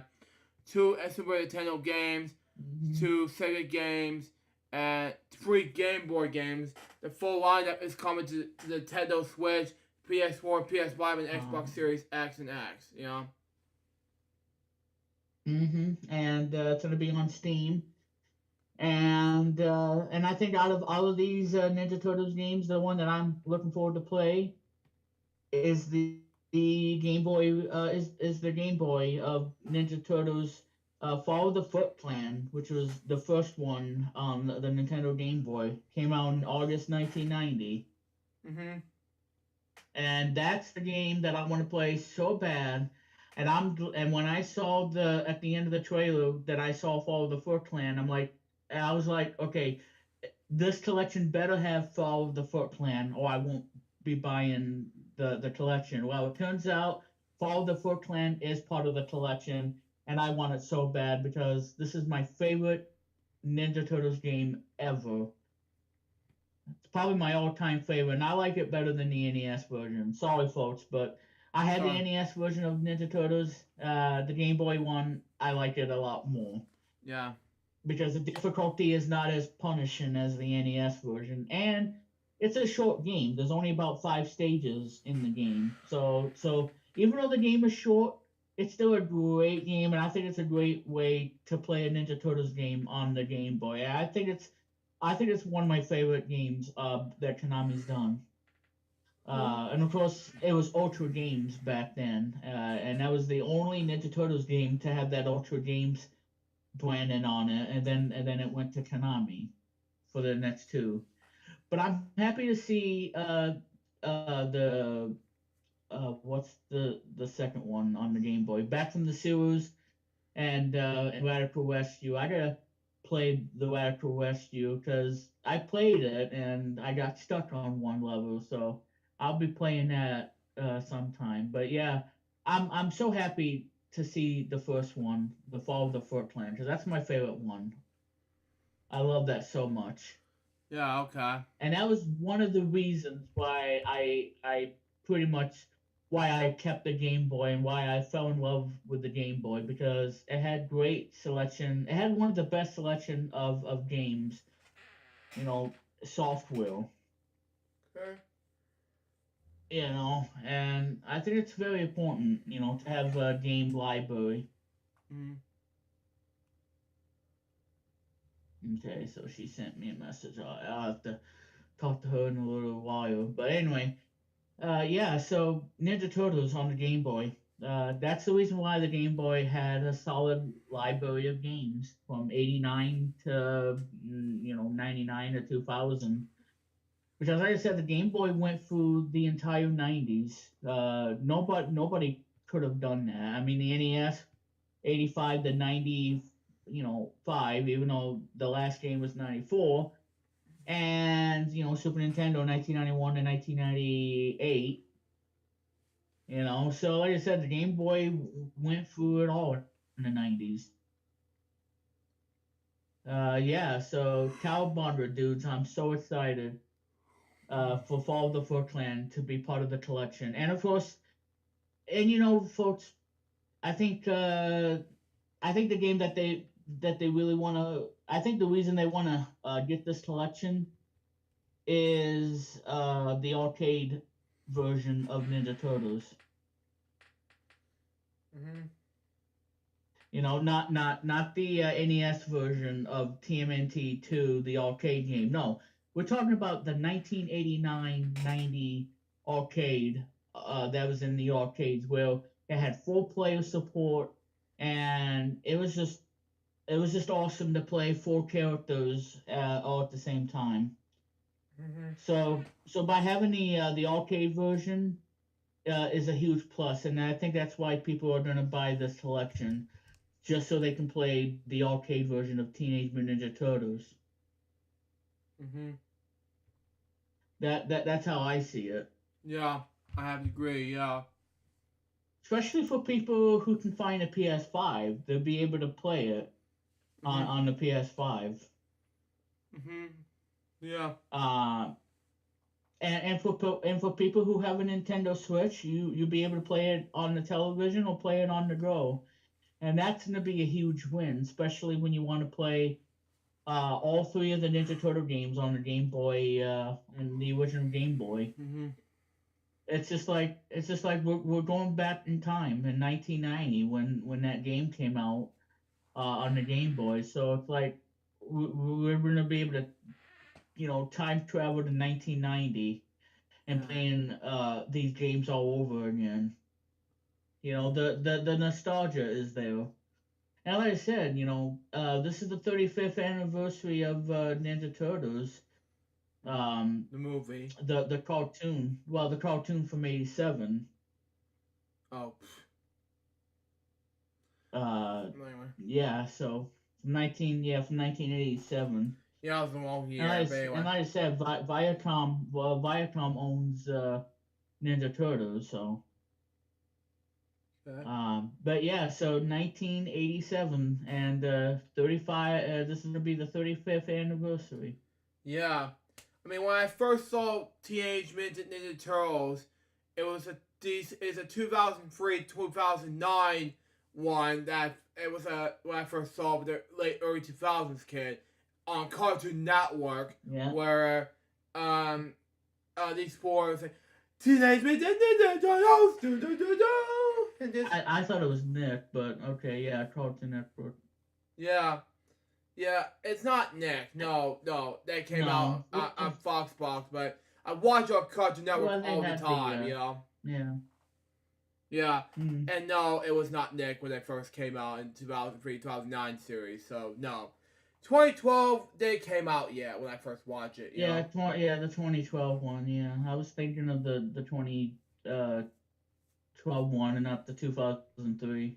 Yeah, because like I said, it was on the Game Boy Advance video. Yeah, where you could watch TV shows on your Game Boy Advance, but the quality was terrible. Yeah. I mean, it was a good effort, but it's just who would want to watch a TV show on their Game Boy? Not me. Except for the fact that I'm watching on the Game Boy on Game Boy Advance video, that would be a good thing. But a Game Boy 80s style was not a good thing. But Game Boy Advance video is good. Yeah. In my opinion. Sorry, Remix, that's just me. Well, I mean, that's fine. You value to your opinion, like everybody else. So it's just, value to everyone's opinion. Yeah. But anyway, so with that in mind, I think TMNT was on the well, CW didn't exist yet, but it was Fox or whatever. Fox Box on and then I first watched a Cartoon Network, and then that's how I first watched. I'll have to research. You have to do the research, yeah, because the 2003 one is why I first watched it. So came out until Well, it says for kids TV. mm, Well, like I said, Sonic X was part of that too yeah, on the that I four never kids seen entertainment thing. because at the time I branched out to Cartoon Network. They're going to focus on Toon Disney at the time. That's why I first started recording Toon Disney. Okay, so this was on. Okay, well, this was actually on Fox from seasons 1 to 6, and then the CW on season 7. You're top of the age. Distributed by Four Kids Entertainment, and it was on Fox season 1 to 6, and then the CW season 7. Oh, okay, that's fine. Yeah, that was my childhood growing up. Yeah, when I first watched Teenage Mutant Ninja Turtles. Four Kids. Okay, well, you're right about this too, Luke. Four Kids also licensed the first 40 episodes of Cartoon Network in 2003. Yeah. And then they aired the series until mid 2005. So you are right about that, because I'm looking at it on Wikipedia. Just to give everybody information and all that jazz. But yeah. Anyway, I'm gonna be around till 4:55 because I gotta do a radio show today. It's gonna be a massive show. Yeah, you don't have time left. And hopefully I don't fall asleep like Rockabye remix. But anyway. And having too many pizza sauce. But anyway. Yeah, so Cowabunga dudes, and yeah, so the Cowabunga collection, it's cool. I'll be playing it on the Switch when I get it at some point. But yeah, so it's gonna be on PS4, PS5, Switch, Windows, Xbox. So there you go. Cowabunga dudes.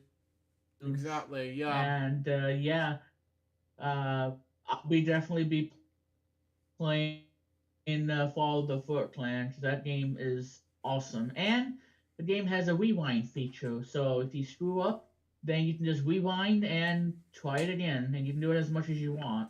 And that's nice of having a rewind feature. I mean, it's not cheating in any way. It's just if you make a mistake, you just rewind, and then you try it again. Wow. Do it as much as you can and beat it. So it's not really cheating. Not really cheating. I mean, it's not like you're gonna use a game genie for this game because there's no way of doing that. But a rewind feature will save the day, and it has save states or something like that. So that's really cool. I'm glad that there's a rewind feature on this because otherwise, how are you gonna play the most toughest Turtles game, especially the Genesis? Yeah, exactly. Like that, like Teenage Mutant Ninja Turtles tournament or whatever it's called. Because I played it on the Genesis, and boy, is it a pain. Yeah, it's a pain. Yeah. Tournament 5 was called. Yeah. So, anyway, that's Teenage Mutant Ninja Turtles, everybody, and I'm excited for it. I really am. And that's probably the only gaming topic I have at this point, unless if I find something else. Anyways, my next topic has to do with Tom Hanks bring Pinocchio to life in first look at Disney's live-action remake of Pinocchio from this year.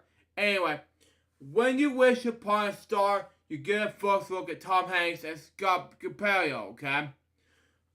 Early this week, Capello, how to pronounce it? Anyway, early this week, Disney Plus dropped the first image for their live-action take of Pinocchio, okay? which is a streaming platform this fall. This September, that is. The image focused on Oscar winner Tom Hanks as Woody from Toy Story movies. Anyway, in the curly wig as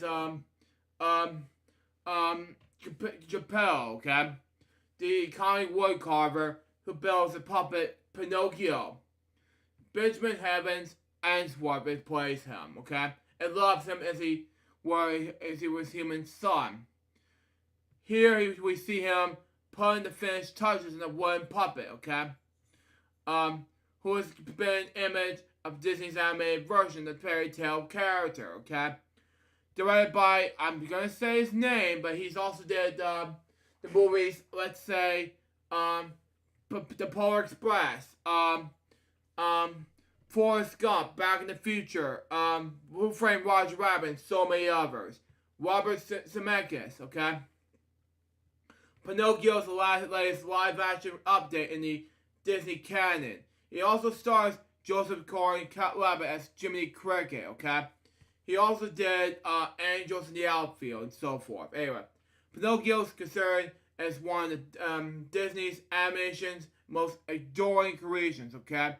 Sylvia Adoria also stars as the Blue Fairy, who answers Geppetto's wish to make Pinocchio a real boy. Okay, Michael Kay, who did Toy Story 4 movie, will portray honest John, a bad influence in the impressionable young Pinocchio's life. Lauren Blanco joins the cast as a new character. Wow. Sylvia the sequel. Okay. And Luke Evans. Okay, you share my first name. Okay, that's my first sense. Anyway, we'll portray a mysterious speaker known as the Coachman. Wow, okay. Disney will have a storied human with Pinocchio.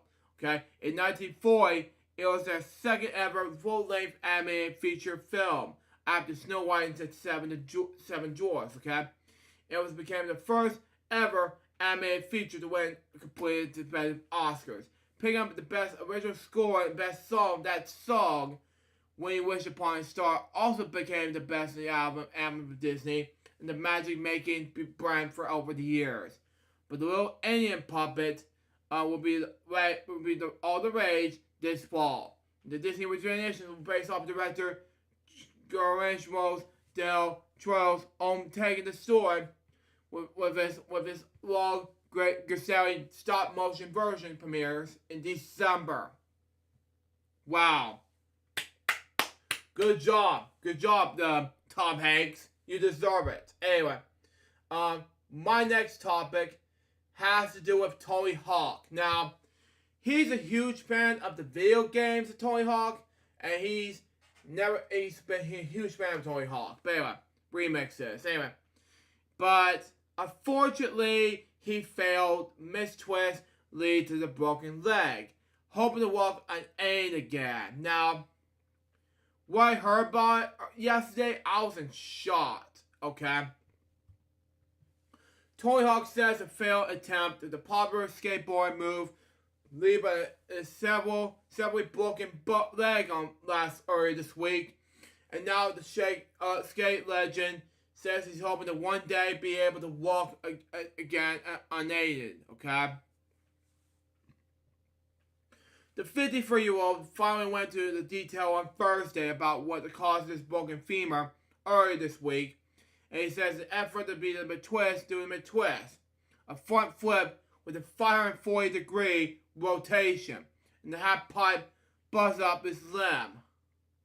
Oh my god. Anyway, Hawk explained he had a very bad low speed and an unsteady grab while trying to do the trick, and when he came crashing down the ramp, his leg cramped. Wow. I hit the wall sooner than he expected to have squad position. It seemed to me straight flat on my knees, Hawk said. The force of my body positions of expected broke my front leg. As I came sliding to the stop. Graphically, Hawk said he had to maneuver his leg back into place before an ambulance eventually transported him to the hospital. As reportedly, Hawk, it was reported, Hogan went surgery in the leg right away. As was somehow able to put weight on it just a day later. He said Thursday he was up a long way to the fully recovered. Explained right now his goal was to be able to walk normally again.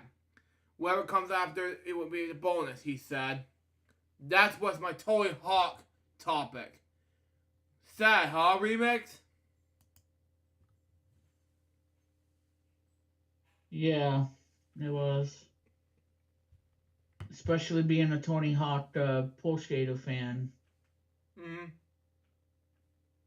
Ever since the one on PlayStation, and that really showed like hotcakes when it was on the PlayStation. I'm sure people snagged the PlayStation version. Because it was a huge hit when it landed on PlayStation in 98, 99. That was a huge game. And yes, I still love the game, and I'll be getting that on the Switch sometime. The Pro Skater 1 and 2 remastered. Because like I said, folks, Tony Hawk ain't no Superman. Because, like Luke said, I mean, he's severely hurt. And he shouldn't be skating at his age. I mean, come on. Come on. Yeah, it's just, because your bones are gonna break, and yeah, I mean, I would just retire from skateboarding. I have to agree, yeah. I mean, you're a legend and everything, but at the same time, we don't need you, crushing bones and everything. Yeah. We don't need to see that happen. No, we do not. No. I mean, yeah, that's just me. That's just you and everything. Yeah. Anyway, my next topic has to do with Katie Couric. Now, it's Katie Couric, leaving this whole newspaper? No, did she not? I was wrong. Anyway, Katie Couric on what it took her with her to return to TV. Exclusive Entertainment Tonight. Anyway, Katie Couric is forming her home media company, and she had completely shut the door on possible return to network television. The very jurist spoke with E.T.'s next return on time at 2022's Woman of the Year gala at Sparrow, Psycho, I can't pronounce this word, sorry, Los Angeles, and Couric, 65, said adamantly it would come down and find the perfect schedule and she would return to network television. I think it was the right opportunity to present herself. Couric said, my husband and I started our whole media company that as a Fartley media company. I'm able to interview important people, okay? We have a newsletter that come out 6 days a week, okay? And I think we are really trying to respond to the way people are getting news and information, okay? Couric was also been on network both times since our ABC daytime talk show, Kay, ended in 2014. Followed Kay Couric Media alongside her husband, John Maurer, in 2017. Couric's production company has a wide-ranging platform that, besides the daily newsletter, also occurs to host a podcast in partnership with iHeartMedia, as well as a long-form video series. I'm trying to respond to the way of people are getting news and information. There's an opportunity came to some kind of television presence, said Couric before diving into the latest projects. I've developed documentaries, and some of the script projects, and you'll probably see me on camera, an old-fashioned kind of camera.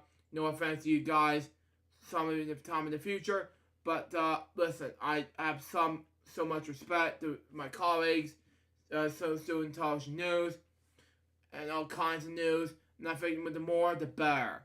Couric's first woman to so anger a network, which is, okay, whatever the hell that, excuse my language, but anyway, even in that newscast, as an anchor and managing editor of CBS Evening News the following 50-year run of today. Yeah, I don't want to hear that music again. It was joined by her daughter, Ellie Monahan, who got married last July. Okay? Kirk shared on social media at the time that it was a milestone event, and they're feeling that she was walking on air. Wow. Kirk also thanked their late husband and Ellie's dad, Jay Monahan, for bringing great weather to their daughter's wedding ceremony. Wow. Ellie and Kirk recently teamed up with an early colon cancer screening aid. And Kirk said they would drive behind the campaign's team for Ellie and her younger sister Caroline losing their father to colon cancer at such a young age. Ellis was married last summer, and every time there was a huge milestone event, we missed Jay, Kirk said. So I think we wanted to say, don't miss these really important life moments. Get screened. These are 44 minutes, million people, misspoke anyway, of average risk who are 45 and older who don't get screened. And all we're trying to say was be around the people you love. Another personal milestone, Grandma. Kirk, however, told E.T. she Angel with a different moniker. She's so funny, she's like, I never go by Grandma, Ellie quipped it. I guess we can call you Katie. Kirk says you go by the name, go by GJ. Okay? So what do you think? That's sort of cute, she said. Sounds French. What do you think, Allie? Anything but like Granny. It makes me feel 90. Now, her upcoming memoirs include surprising confessions related content, so that will be amazing with Katie Couric. So, yeah. That's my topic about Katie Couric. Now, my last topic has to do with an upcoming announcement, okay? And it refers to me that the News Hour movie will be on hold until further notice, because I don't want any,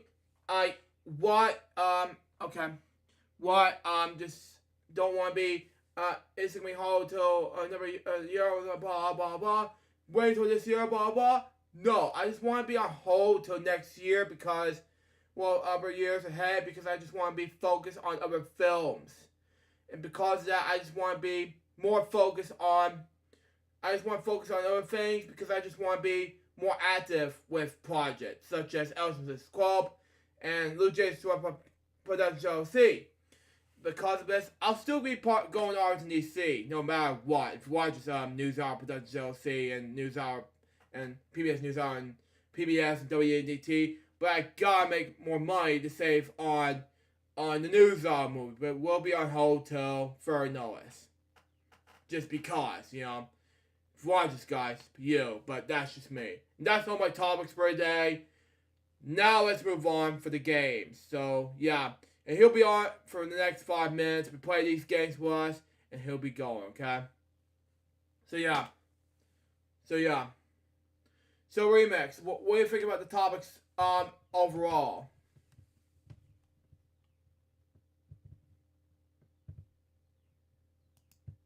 Remix?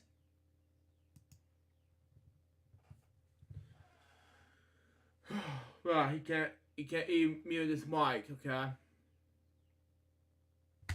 Oh well. I try anyway. He has 4 minutes left till he hangs up, okay. That's fine.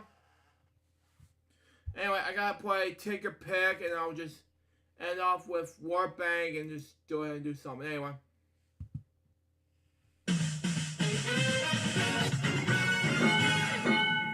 No victim this time around, okay?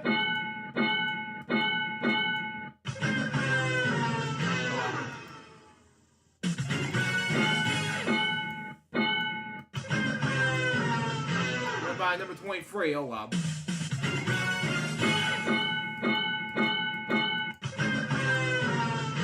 Number 6, oh wow.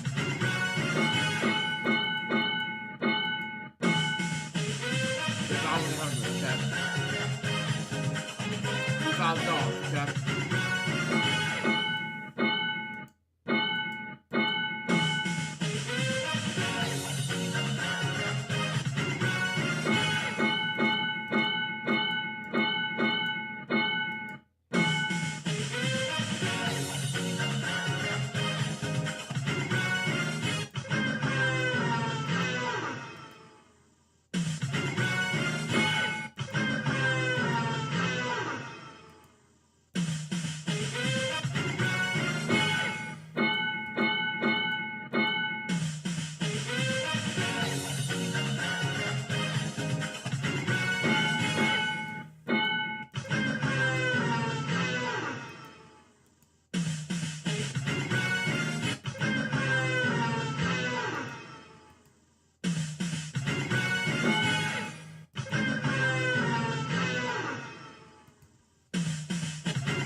See if I can show it. Okay, no. No.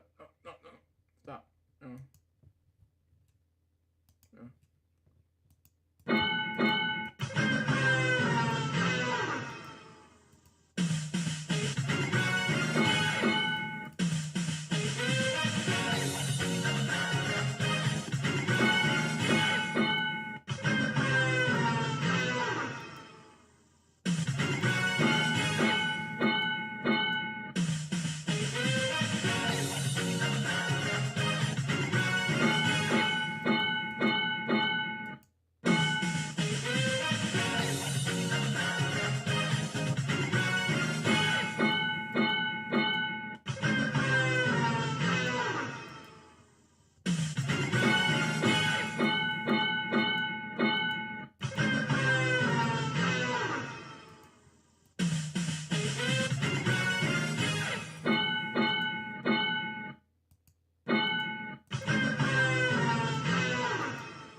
Alright, Luke, I gotta go.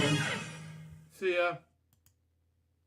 Enjoy the rest of the show, buddy. Thank you, Luke, for having me on. Thank you. Okay. Anyway, I gotta dismiss this. I'm gonna quit this and just move on. Anyway.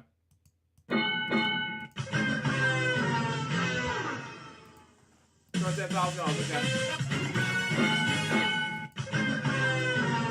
What about number 2, okay?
25,000. Okay, makes more sense now. And we got the. I want to do like say push a luck today. So let's do some hangman today, and we'll just focus on tic-tac-toe and 2046 today. We'll just focus on those. But hey, Shaw, how you doing, buddy? We're almost done with the stream, though. But anyway.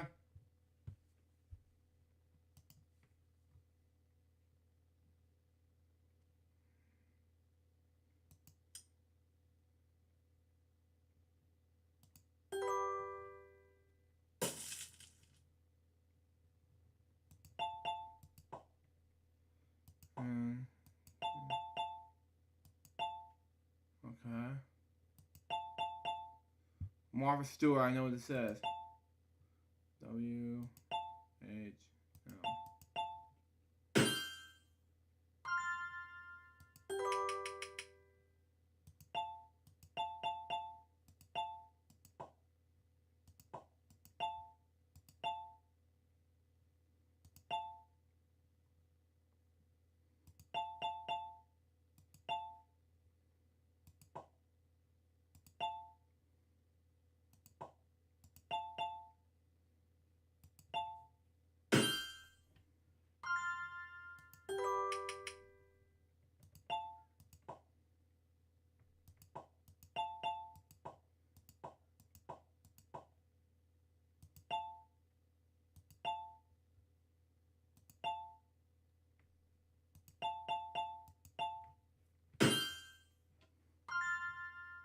Good, can you please put me on your monitors? I'll do that for you, you know.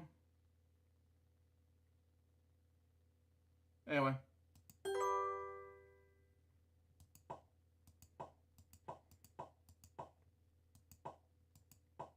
I have no idea what it says. Pac-Man! Oh, wow. Well, we'll do it one more time, anyway.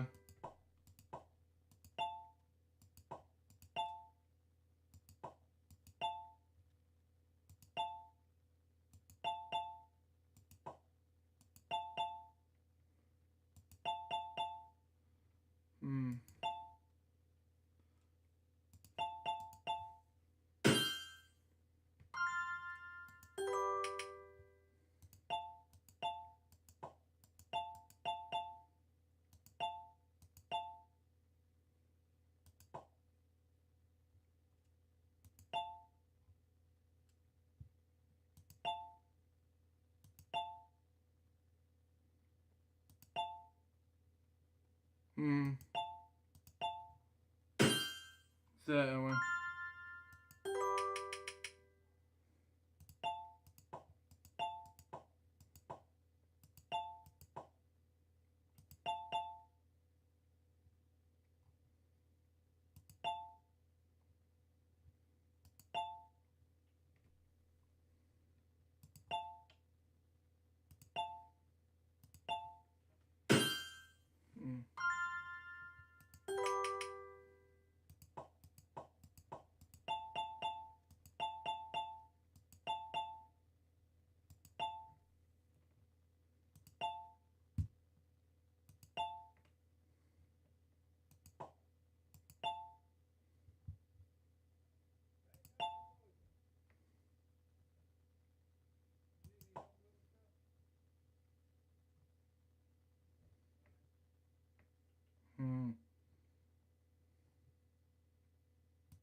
What was that? Skipping blocks. Anyway, I'm just gonna move on to the next one, which is tic-tac-toe, and we'll probably do, because I'm getting tired right now, I'm just gonna do, the the notes and Josh's topics, and then we'll wrap things up. Anyway, I'm tired of playing Push Your Luck today, so in this episode I'm not gonna do this. So there you go.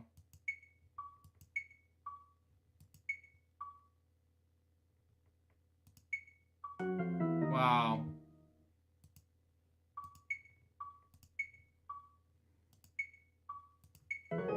Got it. Beat you at times, anyway.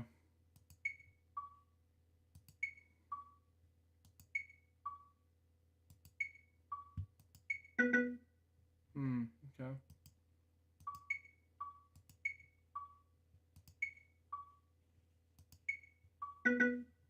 Another tie.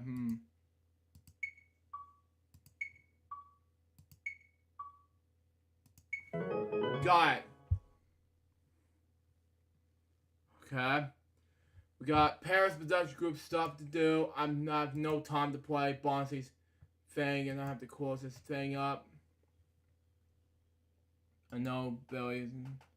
Anyway, I'm tired, so yeah. Anyway, one more thing this is gonna be it for right now. I'm gonna open this thing. I'm just gonna get things out of the way. $1,000. So I'm gonna change the car, and that'll be a queen. Lower. 5. Higher. That's okay. $2,000 higher. Change the card. It's an ace. Lower. Okay.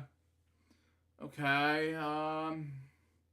$4,000. Next card is lower. Okay, it's a push. Change the card again. $8,000 lower. It's not bad. $16,000.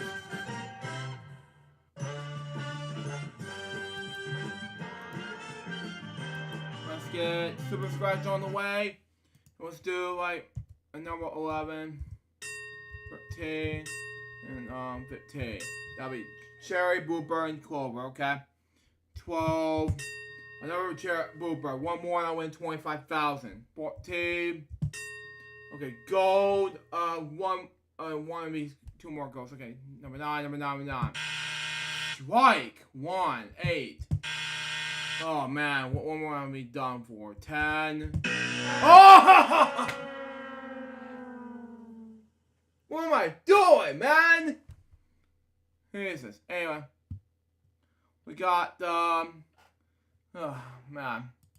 Anyway, danger caller, and I did very well on money cards, but like, oh wow.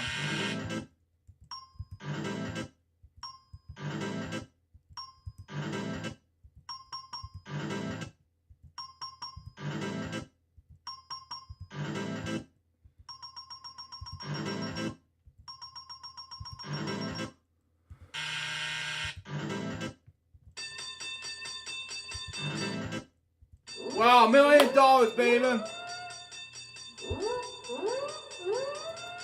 Hold on.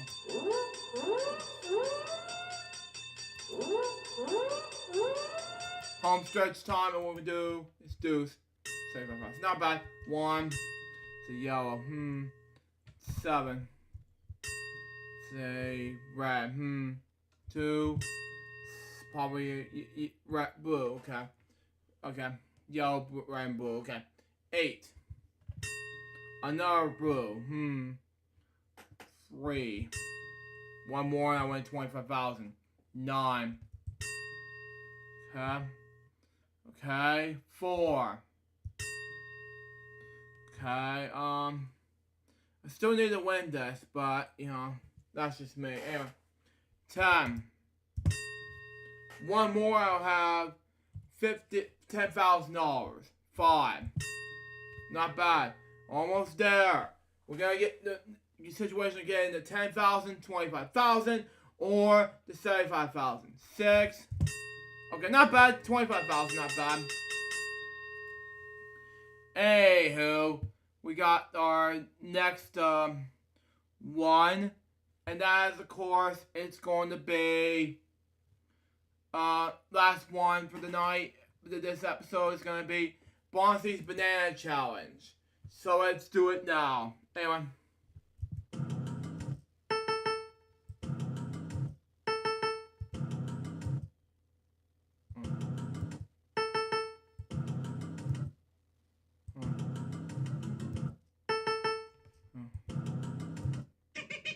Wow, one Bonzi. Shake it off.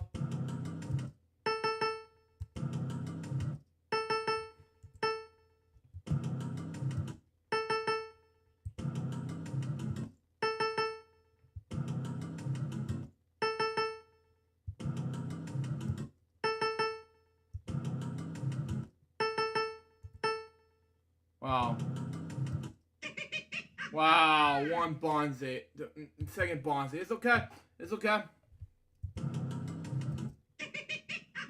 Okay! 2,075. Oh, man. Oh, man. You know what? I'm gonna keep the 2 prizes. How about that? You know? Let's go ahead and do it anyway.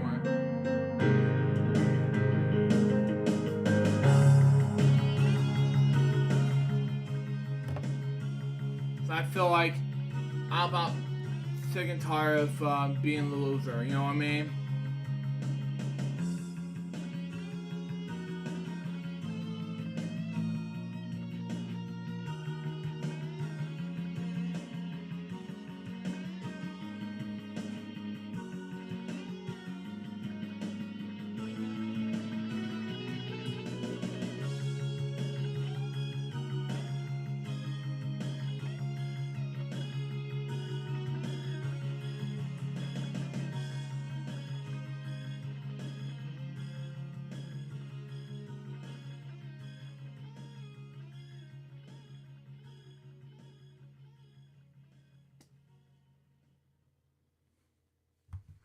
Yeah, that was it for this game. I'm done. Anyway, I'm not going to do any more Bonzies because of what's going to happen next to go lose bang. But anyway, that's all my game 7s for today. Now let's move on to the notes and then we'll move on for the episode. Anyway, March 11th will be 2 more food review episodes. Then we got Bedtime Stories episode 102 on the tribute to Emilio Di Gallo. Then we got Weekend Celebrations episode 103 and Crazy Web's Web Show episode 57, Bedtime Stories episode 103, of course Lunchtime Episode Club episode number 351, and then March 13th we got Eligible Ads episode 791, and of course Bedtime Stories and Lunchtime. March 14th, we got several episodes of those Reacts, followed by Bedtime Stories and Lunchtime. And then March 15th will be our 800th episode celebration of LJP's React. Then Bedtime Stories and Lunchtime. Then it's followed by March 16th. We got LJ React, episode 801, and Bedtime Stories, episode 407, and Lunchtime. And St. Patty's Day will be LJ React, episode 802, 803, Bedtime Stories, episode 108, and Lunchtime, episode 356. We'll be back for a brand new episode of FWL, which is going to be a 2-week prior, because I'm going to be on vacation in the next 2 weeks. So be on the lookout for that, and I'm going to read Josh's topics. Anyway, while Luke is doing his notes, got some topics for this weekend. We'll be busy for the announcement videos, update ones, and more. And also have some production of DC Comics Band 2004 logos, Spoopers 10, to continue. And that's my only topic this episode. Thank you, Josh. And that was this episode. Hope you did enjoy it. Stay tuned. The next one's going to be a 2-1 premiere. Because, you know, on March 26th, be lookout for it. I will be on vacation. I'm not sure where. But you just have to find out next week's episode of FWL. Till next time, this is Jerry, so bye, peace out, baby. We'll get more episodes, guys, pretty soon. Till then, just out. See ya.